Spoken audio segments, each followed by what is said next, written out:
an explosive disclosure by the US news website Semafor has exposed a stunning role reversal in US media ethics. US site Semafor reports that plans for a secret US raid to capture Venezuelan President Nicolas Maduro were leaked in advance to the Washington Post and the New York Times, but both of them chose not to publish, citing the safety of US troops. The same outlets that have often sermonized Indian media for being nationalistic during Operation Sindoor kept silent when US forces were involved. Semafor's report lays bare alleged selective journalism of these media organizations and preach principles for others but protect their own. So that's the latest that we're learning. That's the explosive disclosure by US news website Semafor that has exposed a stunning role reversal in US media ethics. US site Semafor has reported that plans for a secret US raid to capture Venezuelan President Nicolas Maduro were actually leaked in advance to the Washington Post and the New York Times, but both of them chose not to publish, citing the safety of US troops. Now, it is important to remember that these same outlets have often sermonized Indian media for being nationalistic during Operation Sindoor, but these organizations chose to keep silent when US forces were involved. So Semafor's report lays bare alleged selective journalism by the Washington Post and the New York Times. Preach principles for others but protect your own.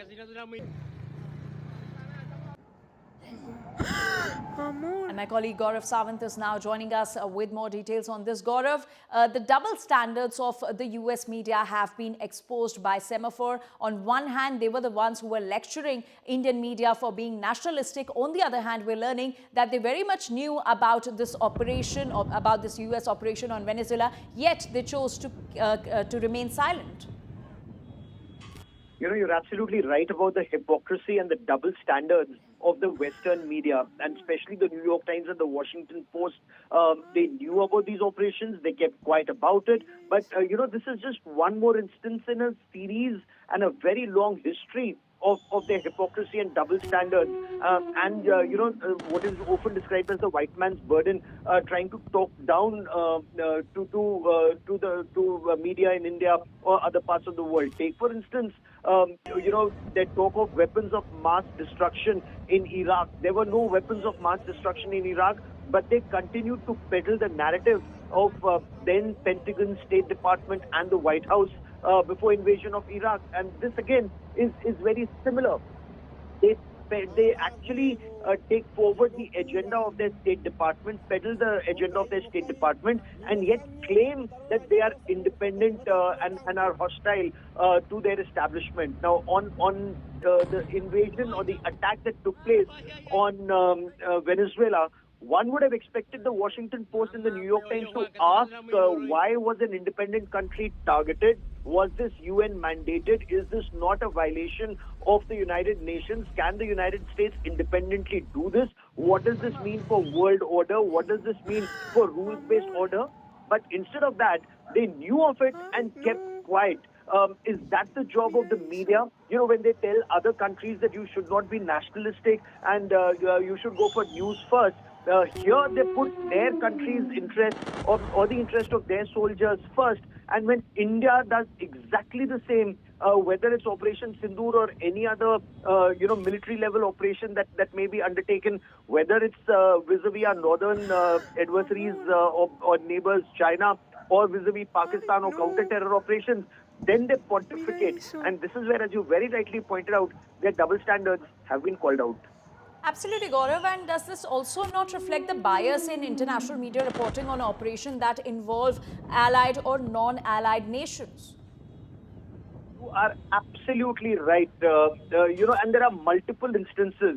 The way they went after Russia for what Russia did in Ukraine, you know, Russia was protecting its interest, but that does not align with the interests either of the United States or Europe. So they talked down on that situation. But what President Trump has done with Venezuela, was any evidence presented in any courts of law?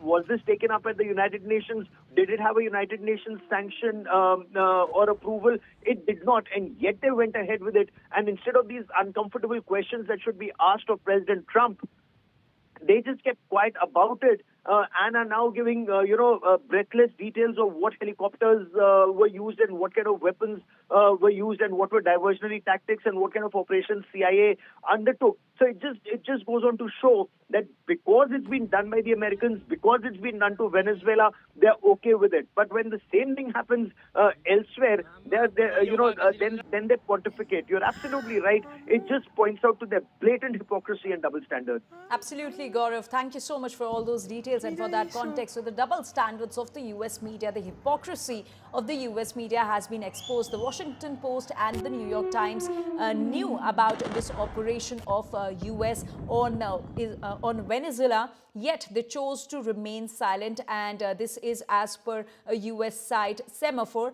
And remember, these are the same media outlets that have often sermonized and lectured Indian media for being nationalistic during Operation Sindoor.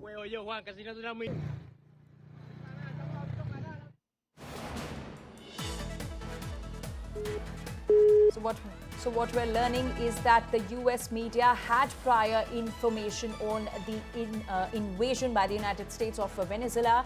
This explosive disclosure has been made by US news website Semafor that has exposed a stunning role reversal in US media ethics. Now, US site Semafor reports that plans for a secret US raid to capture Venezuelan President Nicolas Maduro were in fact leaked in advance to the Washington Post and the New York Times, but both chose not to publish, citing the safety of the US troops. Now, the same outlets have often sermonized Indian media for being nationalistic during Operation Sindoor in 2025, and they chose to keep silent on when US forces were involved in a similar operation. And Semafor's report lays bare alleged selective journalism, and the mantra that they follow is that preach principles for others but protect your own.